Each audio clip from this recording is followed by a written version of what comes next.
If you're having problems with your septic system and you're tired of spending so much money each year to have it pumped, then SeptiClean is the answer for you. SeptiClean is an advanced specially formulated blend of bacteria used in the treatment of home and commercial septic systems. The breakdown of waste in your system relies on biological activity of naturally occurring bacteria. SeptiClean restores the natural biological process in your septic system and boosts the existing biological activity. SeptiClean is completely safe on all plumbing and can help prevent expensive emergencies in pumping. SeptiClean has approximately 6 to 100 times the bacteria count of other leading off-the-shelf brands in a 1-year supply. SeptiClean comes in a water-soluble pack, which you flush down the toilet once a month with no mess or stress. Save time, money, and maintenance on your septic system. Find SeptiClean at Emporium True Value Hardware on Main Street in Sag Harbor or visit micro-tab.com. That's micro-tabb.com. Micro-tabb.com. My go-to expert when it comes to mental health and mental well-being and psychological well-being is also one of my favorite people when it comes to relationships and everything else. A person with some of the best energy of anyone that I've ever met. She's a clinical psychologist, a best-selling author. She is a UN NGO representative and has been a terrific radio talk show hostess over the years. Very, very pleased to welcome back to the program Dr. Judy Kuriansky. Dr. Judy, it's great to see you. What a pleasure to be here. But I do have to say, being also having been called the younger, taller Dr. Ruth for years, you forgot to mention a sex therapist. Believe me, I have a lot of questions about sex that could probably use answering, at least according to my wife. But by the way, you obviously, because you were both on radio and because you both had sort of a specialization in talking about sex for a long time, I'm sure you have crossed paths with Dr. Ruth several times over the last few decades. Recently, she passed away. I think this is the first time I saw you since she's passed away. Right. What are your thoughts on Dr. Ruth as a broadcaster, a person? Well, she was brilliant. She broke ground. She and I started on the radio at the same time. She was on YMY for 15 minutes on Sunday night talking about masturbation. And her classic lines, use condoms, right? I was on, guess what? WABC. Yeah. 5 nights a week for 3 hours. The first show on WABC to be number one in its time slot, if memory serves. This is totally true. And it was the day the music died. Of course, the music has come back here. With Cousin Brucey, that's right. I remember all of them, right? So for 3 hours, there was talk. And I remember when the Yankees, which were on the air here, when there was a rain delay, I would come on the air. So the sports fans were listening to sex.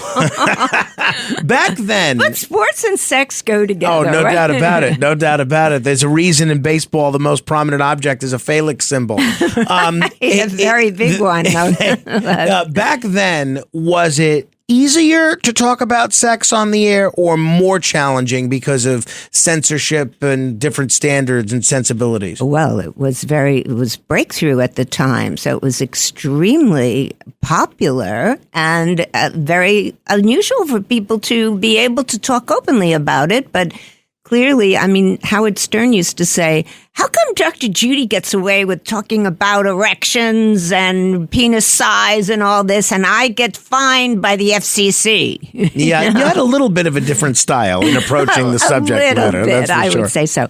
But now, I mean, you started the hour by talking about how you didn't want to talk about the election, but once a sex therapist, always a sex therapist. Although I've crossed the aisle, I am now a delegate for an African country at the United Nations. I have a lot of questions about that as well. Really? So I'm at the UN sitting in on the Security Council meetings about Sudan and Gaza and the Israeli, issue. And I imagine that covers a lot of ground. Right. But yet I still get calls from TV stations to, is there a G-spot? So I'm sitting in the Security Council. I'm still being asked about the G-spot, which there is, by the way. Well, the answer is yes. It always was yes, and it's still yes. I'm taking notes, believe me. Really? All right. Going back to the post-election depression that we're dealing with. should people that were, say, on the winning side of this, should we basically have empathy for people that were upset? Or if you're on the winning side, is this what elections are all about? It's your opportunity to spike the football. Of course, there are winners and losers in everything. Really, we just went through the Olympics. There's winners and losers all the time. Every single person listening to your show now knows the experience of once having been in a competition and losing, or losing in general, or winning and knowing what it feels like, and how chemicals flow in your body when you win, and also chemicals flow or to get depleted when you lose. And this affects your sex life and your emotional life and every way that you behave in your relationships, at work. And this is a chemical reaction that happens that affects your emotion. There are some Trump supporters that I guarantee you are booing at the radio right now because they're saying to themselves, wait a minute. These people drove us crazy for 4 years. They tried to put our candidate in prison. Then they tried to bankrupt him. Then they tried to throw him off the ballot. They called the supporters of him fascists and Nazis. And they raided his house and Melania's underwear. And these are the people that you want us to have sympathy with? No way. They don't deserve any sympathy. Speak to those people. Well, they're entitled to their feelings about things. Everybody is, whoever you voted for and feel about. But, look, I've taught at universities for 22 years, at Columbia before that, at NYU, all over the world, lectured, and to treat students like babies, to have them have milk and cookies, and take the day off from classes is totally ridiculous.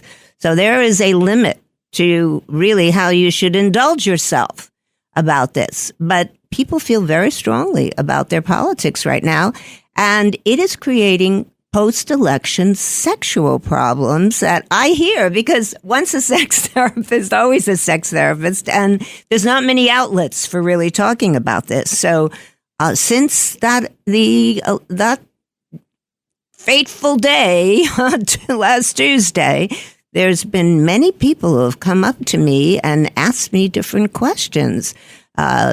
Especially troublesome are those split-ticket households, the marriages. I was going to ask you about that. That is a big deal. When somebody is voting for Trump and the other person, was a Kamala person, and that's it. They're, for example, you have men who are really feeling their oats. If they were voting for Trump and he won, they are feeling like they are really it. Yeah. And so I have women saying to me, you know what? My husband is really bothering me. I mean, he wants sex. How many times a day? This is a question I used to get a lot on the radio. How often is the right amount of time for sex? Okay, so in the profession, you say, okay, 2 times a week is sort of, the average amount. That doesn't mean you can't have more. So when you're feeling your oats because you won, if you're a Trumper, then the woman is saying to me, I can't stand it. My husband is like constantly wanting me to have sex. It's too much already, because he's feeling his chemicals are flowing, and therefore that gets the blood flowing and it goes to places in the body, not just to the brain, but to that other brain. In terms of mixed marriages or mixed relationships, I really think my cousin Andrea, who was a big Harris supporter, she's engaged to a very big Trump supporter. There you go. I think she is really handling this as well as anybody. She gives handling me this, it. Did you say that for a reason? You can't get away with those words to me. She gives me this big, long description about all the reasons that she's upset. And then she adds, her fiance, Artie, voted for Trump, obviously. And I understand as a small business owner how it affects him. And then she adds, So the good news is, since he will be benefiting from this new president, and apparently my money will be better off, I am getting myself a big fat diamond ring, which I thought was a great way of finding a silver lining in a situation that you're kind of bummed about. That's great. It reminds me of a joke. So now I used to belong to the Friars Club, which sadly closed, but it was of comics. So you just reminded me of a joke. And the joke is the little kid walks in on the parents having sex in, just regular position that says, "Oh, what's going on?" And so the mother says, "Oh, that's where babies come from." So good question, good answer. Next time the kid walks in and the mother is performing oral sex on the dad. And so the kid says, "Oh, is that where babies come from?" And so the mom says, "No, dear, that's where jewelry comes from." That's very funny. Just to go back to the election aspect of things, we all agree it's absurd for schools and institutions to give people the day off like it's a bereavement day, right? I mean, it's absurd. Right. Okay. And wait a minute. I heard today that the State Department held a therapy session. Oh, my goodness. So, really? Let me look at this objectively. Is there any merit to that, right? If you're having employees that are distracted because they're despondent, is there any merit to having a therapist there? Of course. Well, look, I'm a therapist. I'm a clinical psychologist with a PhD and decades of experience. And that's what I say to people. If you're really in an extreme situation and this is really affecting, here's the criteria. If it affects your relationships and your work and your mental functioning, and it continues for 2 weeks or more, that's the criteria, then you should seek professional help. So I don't think there's anything, how could I say there's anything wrong with that? But people take it to the extreme. And it is, when it starts affecting your anger, you see, that's also the major thing. It's not, you mentioned depression, Frank, but people are angry. And it's the flip side. So as I remember some of the early things I learned when I was in training now decades ago. And one of the things is if you're mad, get sad. And if you're sad, get mad. Mm-hmm. Because it really is the flip side of energy. It's almost like a physics idea that there's this burst of energy and you'll either get angry or you'll get depressed. So in therapy, sometimes we help people who are depressed get mad just so they can shift the energy. And if they're angry, to get in touch with what's making them depressed, because that's a cover sometimes. So with this issue of the election, there are people who are not just depressed, but also angry. And what has bothered me tremendously is that the word fight has been used over and over again so many times. I mean, we can cheer if you're the Trump supporter, when he rose from that horrible assassination attempt, saying fight, fight, fight. So then everybody at these, at his rallies was saying fight, fight. But why? This is, as a therapist, is not a great thing.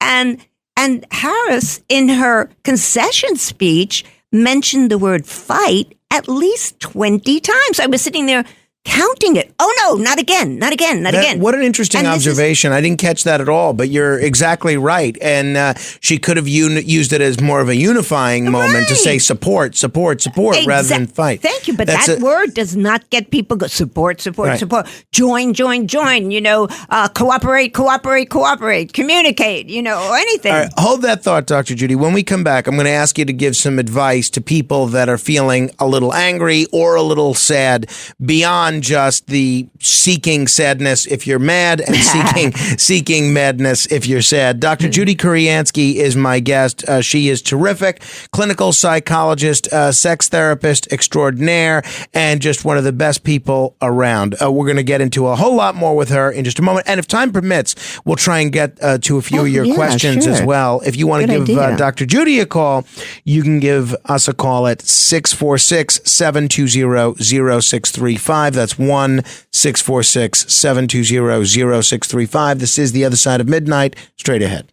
The Other Side of Midnight with Frank Morano.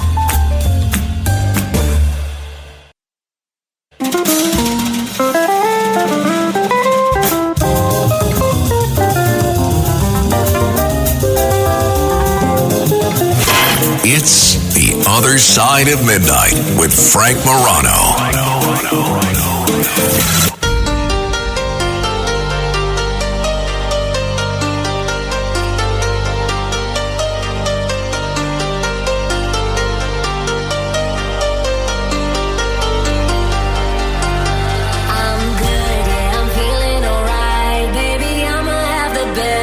Night of my life, and wherever it takes me, I'm down for the ride, baby. Don't you know I'm good? Yeah, I'm feeling alright. 'Cause I'm good, yeah, I'm feeling alright, baby. I'ma have the best freaking night of my life. I'm Good by David Guetta, and is it BB Rexa? Is that the proper pronunciation? This is a birthday bumper music selection from an old friend, a good friend, a former colleague, Amy DiBenigno, who is still celebrating her birthday, and she is a big fan of this song, and you can easily understand why. It's really got a great energy to it, and it's a new twist on a modern classic. Speaking of classics, we have a genuine classic in the studio. Dr. Judy Kuriansky is a best-selling author, a clinical psychologist, a UN NGO representative, a world-renowned, and that is not an exaggeration, sex therapist, and we are going to take some of your calls in a bit at 646-720-0635. You want to check out her website and learn more about her, you can go to drjudy.com, drjudy.com. Judy, we were talking about the people that are having a tough time with this election. Speak to them. We have folks literally internationally who are really despondent about the results of the election. For those folks that are listening, give them some advice. Okay, the most important thing is to respect your emotions. I, as a psychologist, whatever you feel, it's okay. You're entitled. However, it would be valuable for you to look at what experience in your own life have you had that reminds you personally about what was going on in the election. Because I'm also more analytic, Freudian, if you call it. There's something that has been triggered, if you're really feeling very, very strong about it, that happened in your life, and getting to those experiences will help you to understand why you are really intensely feeling this feeling. It always gets back to the personal. Okay? Then, if you're really mad, you need to get out that energy of anger. And so, the old thing of pounding pillows is fine. Go into a room and scream your head off. Now, you need to get that out because it's there and festering. We're a couple of weeks away from Thanksgiving, a few more weeks away from Christmas, and then our favorite holiday, New Year's Eve, which I hope we'll celebrate together again. Oh, yeah. Right. We had a great time. That means you're going to have a lot of family members that don't necessarily see one another on a daily basis, who may have different political views, and they're all going to be sitting around the same table. And I'm thinking really of my sister Claudia. She did not agree at all with whom I was going to vote for, and she went so far as to say to me, I'm now going to start lying to you because you're so comfortable voting for people that are liars. So she was apoplectic the weekend before the election. That's the last time I saw her. Wow. Give some advice to people wherever they fall on the political spectrum that may be walking into that sort of a family dynamic. Well, Lady Gaga and her father, same deal. They're experiencing some tumults because of this. Right. There are extremes. At one extreme, and I've heard these stories, is that of a young girl said, I'm not speaking to my parents anymore. That's it. I'm finished with them, because she was for the Dems and they were Republican. So, and then there's the opposite extreme. And I would say, if you're in the extremes, put a moratorium on talking about politics for the holidays when you're together. I used to say that on the radio, as a matter of fact. If you're out on a date and if you're really heated about things, don't talk about gun control and abortion and your political leanings, because those trigger people, and you would never get past understanding who the person is. So that was, for people who are dating. But if you're dealing with your family and you're in the middle, then it's okay to understand what is it that you appealed to you about that person. And so what's really, I think, interesting about why Trump won and why so many people voted for him on a psychological level, I thought about this as a relationship. You had Harris and Trump as a relationship, really hating each other, being vicious, name calling. These are the things you don't do in a relationship when you're fighting. Name calling. And that's what they were doing, both of them. It was horrific. And so, where's my book is somewhere here, The Complete Idiot's Guide to a Healthy Relationship. And that's one of the no-nos. And what I did in surveys about what is it that appeals to you in a partner, some of those characteristics were the reason why I felt that people were leaning towards voting for Trump. Interesting. And and one of them was trust. The second one that was really important was honesty. Who did you feel was more honest? And a lot of people felt that Harris was not being honest. She was flip-flopping and therefore not being honest. And the third was loyalty. And that Trump is really into loyalty. That is for sure. At 30 minutes after the hour, this is The Other Side of Midnight. My guest is Dr. Judy Kuriansky. So whether we're talking a dynamic like a couple, married couple, or just a dating couple, or a family relationship, if people are too into it, maybe take a break from talking about it for a while. But it is possible to have a constructive dialogue about this, right? Absolutely, totally. And that would be very useful. I've had those conversations myself with people. And really just it's like a relationship. You differ on how to raise the kids and where to go on vacation and, whether he's watching too much football or you want him to garden with you. There's so many disagreements that couples have. So what do you end up doing? Active listening. Listen. And the major thing in a relationship is communication. I heard. And so what is it that made you vote that way? What do you like about that person? What people really like about Trump, by the way, is that he speaks his mind. He didn't really censor himself. Mm-hmm. You could hate his style, but the man says what's on his mind, and people admire that because so many people are afraid to say what's on their mind. I actually heard a news clip. I think it was from MSNBC, but it may have been from somewhere else, basically asking a guest, if it's okay to stop talking to your relatives who supported Trump. And this guest, I'm sorry I didn't pull the clip. I didn't think about it until you were just mentioning this. This guest actually said, yes, that's okay. That's ridiculous. And I was mortified that someone could actually go on television and say, forget about your family. If they have different political views than you, no, they don't deserve to have your company and your fellowship for the holidays. I thought it was absurd. That's so immature. It's ridiculous. All right. A lot of people are very eager to talk with you. We're going to get to their calls in a second. Okay. But you mentioned your book, The Complete Idiot's Guide to a Healthy Relationship, still very relevant. People should check it out. What are people going to learn in that book, aside from how to survive potential political differences? Relevant to our conversation now. It's how to communicate and how to deal with even how to fight right and what not to do when you're fighting. Name calling being one of them that we've noticed in the campaign. Mm-hmm.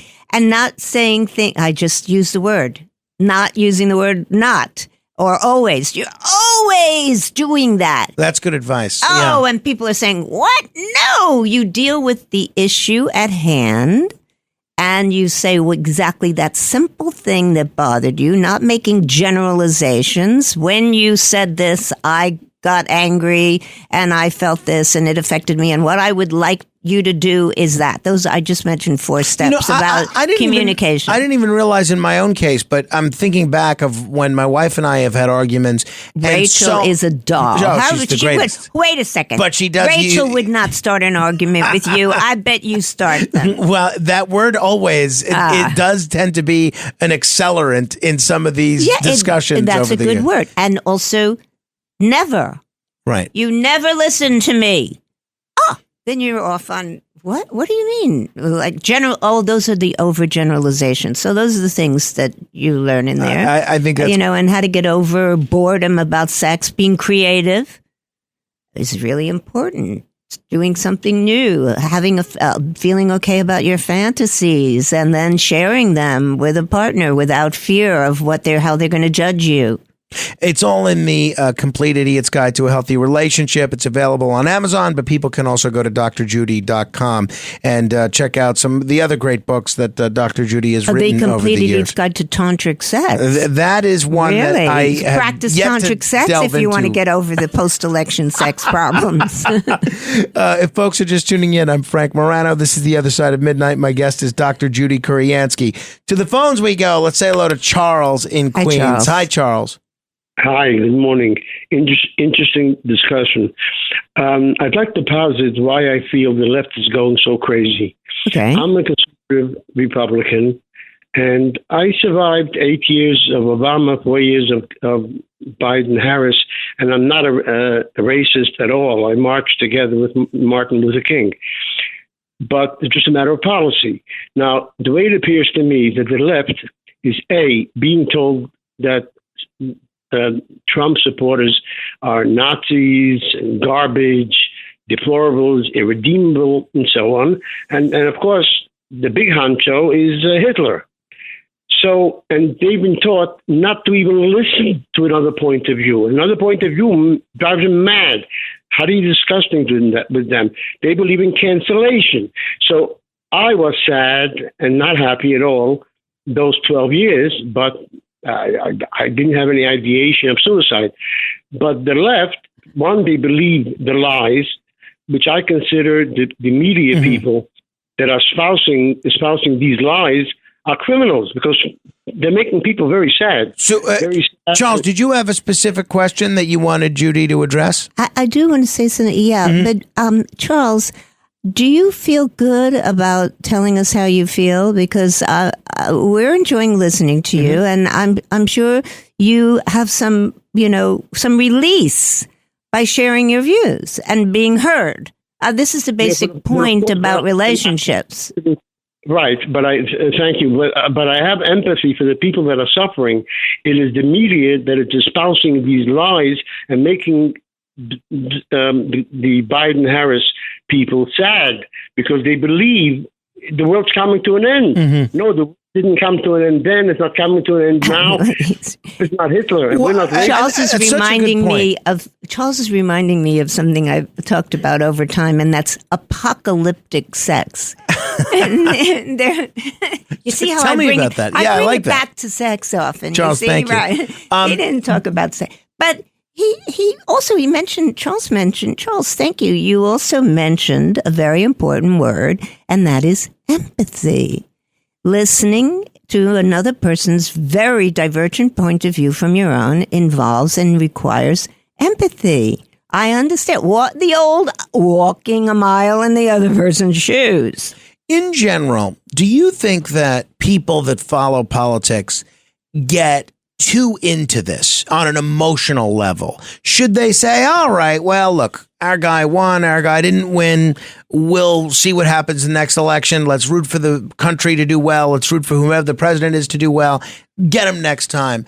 Do we get too emotionally invested in this stuff? Yeah, I think that everybody is invested, particularly now more than ever before. And I think it's valid that people are emotionally invested. It's going to affect people's lives one way or the other. So it's okay.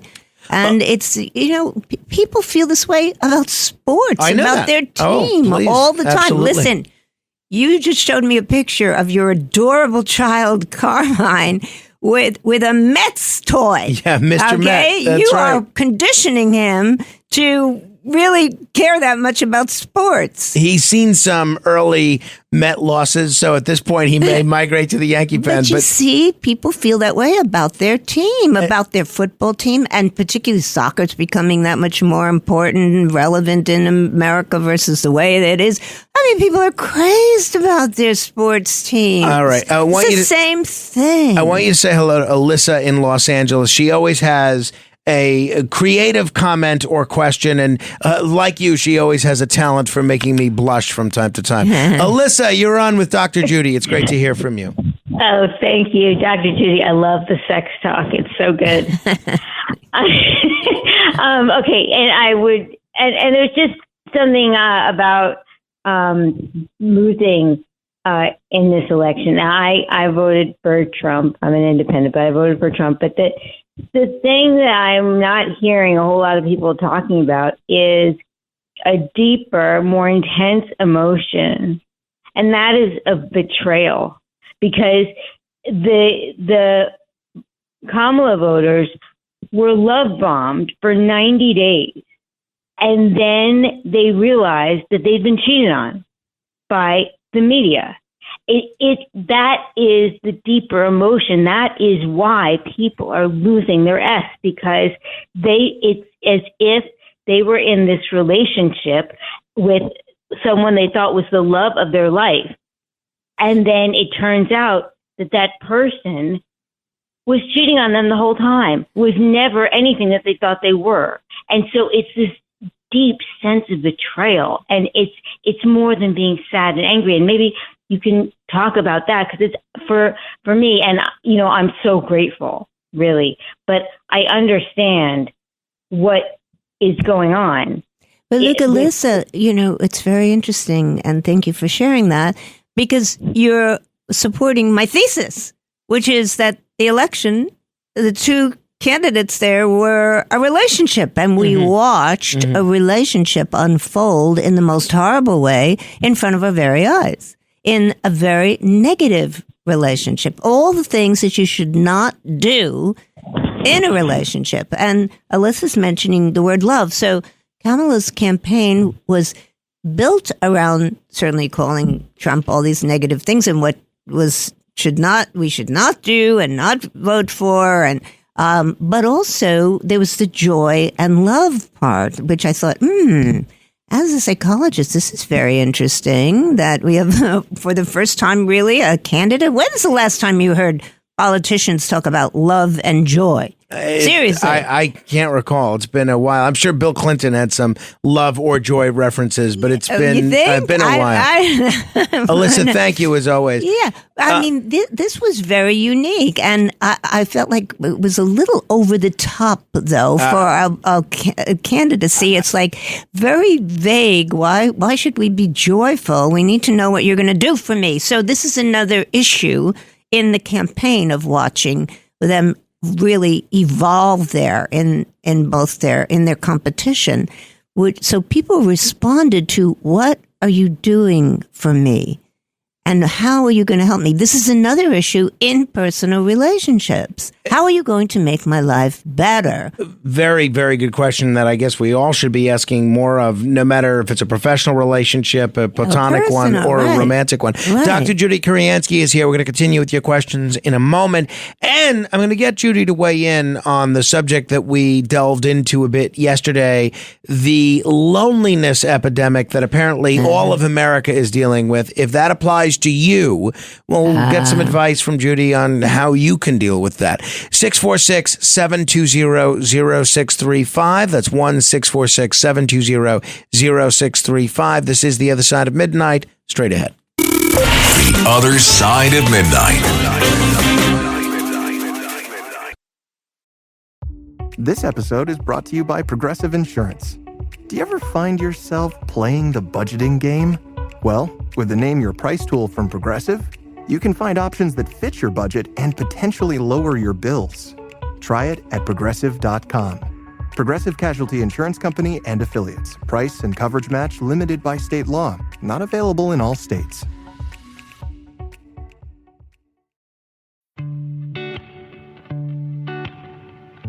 My name is Lily, and I've had hidradenitis suppurativa, HS, for years.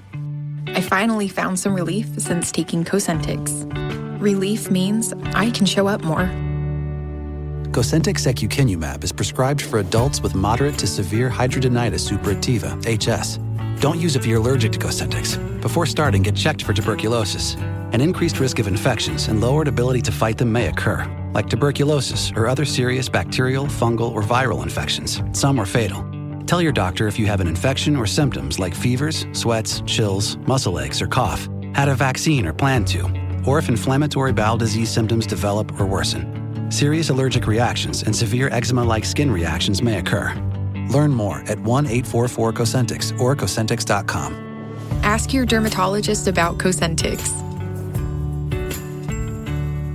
Acura's all-new ADX, a compact SUV that isn't just built for one thing. It's precision-crafted for everything. To escape the grind with available all-wheel drive. To go with your flow with available Google built-in. Hey Google, turn it up. Okay, turning up the volume. And crafted to be heard with an available Bang & Olufsen premium sound system. The all-new Acura ADX, crafted to match your energy. Acura, precision-crafted performance. Take your vibes and go, go, go, go. Google is a trademark of Google LLC.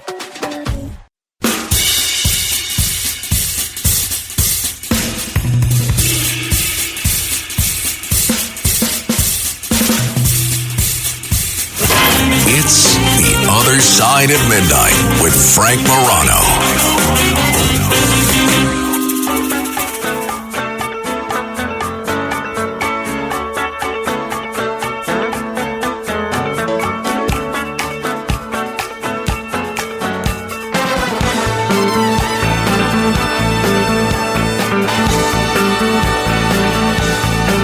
Do you remember when it was September? 15 minutes until the top of the hour. This is Earth, Wind, and Fire, September. I have to tell you, I don't love this song because I just heard it one too many times when I was in the event videography business. But it is a birthday bumper music selection from my friend Amy Di Benigno. So whatever, or I think she pronounces it Di Benigno, but my grandmother's name was Benigno, and she always pronounced it that way. So Amy pronounces it Di Benigno. I like to say Di Benigno. My guest in studio, though, is Dr. Judy Kuriansky. However you pronounce it, learn to love it because she is one of the most skilled people when it comes to communication. Not only doing it, but understanding it that you're ever going to encounter. We're going to get back to your questions or your comments in a moment. 646-720-0635. Judy, you mentioned, I thanked you for coming in at this early hour this morning. I'm a night bird too. You said that you have to be up early to do something today. What are you doing? I'm having a Zoom about the Kush epidemic. You know what that is? I don't. Well, you mean I really had something that I said that you don't know about? I learn a great deal from you all the time. Really? And I'm not nearly as smart as most people think I am. Oh, come on. Tell me about the Kush. All right. So now I am the advisor to the mission of Sierra Leone to the United Nations. I mean, you look like you could be from Sierra Leone, right? I've spent a lot of time in the country and many decades, having been there for even during AIDS, during Ebola, many things. And of all the countries, the president there is really very amazing. He's a fantastic president.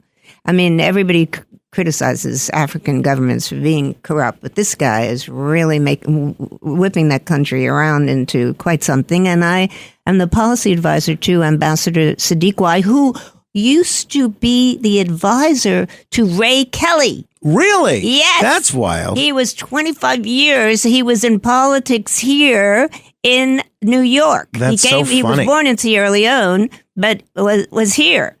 And the community liaison to city government for years. Wild. And then President Bio plucked him out of America and said, I'm making you ambassador of Sierra Leone to the United States. How are things with Sierra Leone right now? Well, I mean, the country is booming because it's tremendous, the strides that they've been making. The First Lady has really been doing a whole campaign, Hands Off Our Girls, against sexual violence. The president is really building up agriculture in the country. There's just a big, huge meeting about this, but now about Kush. And he's doing a lot of things about health, too, which is extremely important. So Kush is, he declared an emergency, the President Bio declared an emergency about Kush, the epidemic of a drug that is a combination of marijuana and fentanyl and some other ingredients, including that young boys and men are being addicted like crazy. It started in Sierra Leone that the president is making this really well known, although it's in other countries by other names, and it's spreading. It will come to other countries, including probably here. And the other shocking thing about it, which goes to show how really young people, when they're addicted, are really out of their minds, is that they're digging up dead bodies in the cemetery for the bones and crushing the bones and adding it to the marijuana and the fentanyl. Well, why would they do that? What does the bone do to the... They think that there is some kind of chemical in the bones. Oh my goodness. That somehow accelerates, to use the word you used before, the high. Now, there is no evidence about that whatsoever, but this is how insane the drugs are making the brain go. So Kush, Kush, and so we're having a major meeting with NIH and with World Health Organization, how to combat this problem to spread. And so now that we've talked about it, people are going to start hearing about it, saying, I heard about it on Frank's show. Thank you, because I am blown away by that. You got to keep us posted on that. Before we run out of time, I have to ask you about this. The Surgeon General, Vivek Murthy, has said that loneliness in this country is a health epidemic, a public health epidemic, and it's really taking a toll on public health. And we've been dealing with this before. And yesterday, we spent a little bit of time talking about how difficult it can be for some adults to make friends, because unlike when you're a child and you're forced to be in a class with someone or forced to interact with your peers, a lot of the interaction, especially these days, that you have maybe in the workplace is not necessarily conducive immediately to making friends. More and more people working from home, doing things like that. A lot of people may be retired, no longer in the workforce. What advice do you have for so I said, try to connect with people that have common interests. That was my advice. We had a great caller, Danielle, who said that a lot of times she'll connect with people that have a common interest, but it can be challenging. And I really related to this, to put in the time necessary to maintain these relationships. Give advice. Oh, that's to people listening. You have to end up doing this. By the way, don't just blame the epidemic we just went through, COVID, for this. I noticed this happening as soon as people were on their phones all the time. I remember being in a discotheque, right? And people are dancing, but they're not dancing with the other. They never dance with the other person anyway, but they're all on their phone. Mm-hmm. And that's been a problem. And you know what? Dr. Ruth was supposed to be the loneliness ambassador for the New York City before she died. Yeah. She was appointed to do that. So what is the advice? I totally agree with you. You got to get up and get with people in person, not virtually. And you mentioned going and doing something. Guess what? That's the biggest piece of advice I used to give on the radio, and that's in the Complete Idiot's Guide to Dating, which is another one that I wrote besides Tantric Sex and a Healthy Relationship, which is about going to take if you are alone, taking a course in something you like, whether it's music, classic opera, or gardening, or sports, or anything, learning a musical instrument, and you will meet people who have common interests, and you will want to be together. It won't be a forced thing to get together to do something. You will immediately be having things to do together, to go out to concerts, let's say. And I always said also, go to places often where there are other people so that your pheromones get going and all those chemicals that get you excited. So sporting events and music concerts. You mentioned phones and the difficulty that they've brought to humans connecting with one another in person. There was a big article in the New York Times yesterday about this study. I think it was from Harvard, showing the role of technology in isolating people, especially young people. Oh, yeah. I'm wondering if that's your experience. Has social media made people less social? I've written about this myself. I just did a 105-chapter book about technology and its impact on health and mental health. And there's no question that young people who are much more inclined to be on their phones. What do you mean? What about your 3-year-old Carmine? Is he on technology all the time? No, well, he does like television when he's allowed to watch it, but we try to limit it. Sure, but what about he's on his iPad? I mean, we don't have an iPad. Oh, okay. No, but many people do. Right. They're conditioned from the time that they're young to be on there to keep them busy and things. So I noticed this years ago, not just recently, how the effect was having on people. Okay, we could say it's great because you get to connect with your friends when you normally wouldn't. But too much is too much, and it does force you to be isolated and apart from people. And it's like when we used to wear the masks, right? We're not seeing people. We don't see their faces. We don't see their body language. In person, please. Everybody needs to make sure they get their fix in person tomorrow. I think that's great advice. There might be some people listening. You've always struck me as naturally gregarious, someone that has not only a great energy that attracts people, but a willingness to go over and say hello to someone and be the first person to start a conversation. Some people may be listening who are a bit more introverted. Speak to those folks. What can you say to them that might encourage them to step outside of their comfort zone a little bit? I think first of all, it's okay to be shy. I'm actually shy to some extent. I don't think that's true at all. I force myself sometimes I don't to buy be. that. I don't buy that. Oh, come on, really. I think how do you break the ice with someone? And it's scary because everybody's afraid to be rejected. You go over to somebody, they don't want to talk or whatever. And I always would say, notice something about the person that you think is attractive. And that's the easiest way to approach somebody who's a stranger and to not feel so rejected if they're not really interested. Because you've not really put yourself totally on the line. You could just simply sidle over and, notice something. Oh, that's a great tie, or what a terrific color. And then you step aside a little bit so that you're not really putting yourself at risk so much, but you have to push yourself a little bit to say, you know what? Take a deep breath and say, I'm worthy. Because most shy people think they're afraid to get rejected. And take out of your mind all the past times that you have been rejected, because everybody's been through that. And don't take it so personally.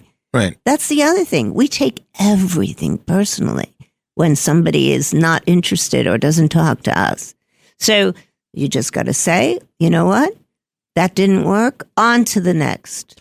You mentioned my son Carmine. This is the last bit of advice I'll ask you for today, and you got to come back soon. What a cute kid. But I did not know until today, and I've known you for many years, but I did not know until today that your father was a dentist. I am taking Carmine to the dentist today. For an almost 3-year-old, this can be a very trying experience. It's only going to be his third time going. Any advice in terms of dealing with his psychology and any fears or apprehensions he might have in going to the dentist? Well, you need to ask him if he does. Where do kids get that kind of fear from? They get it from sometimes their parents. Oh, we're going to the dentist. No, you need to say, as a dentist's daughter, right? I spent my whole childhood giving kids little toys and making them giggle about it and, relating to them. So you say, oh, we're going to the dentist. It's going to be so much fun. Don't we enjoy brushing our teeth? And we're going to find out all these interesting things about the mouth. I will bring the excitement. Dr. Judy, folks can check you out at drjudyk.com. Thank you, as always. For everybody else, keep asking questions.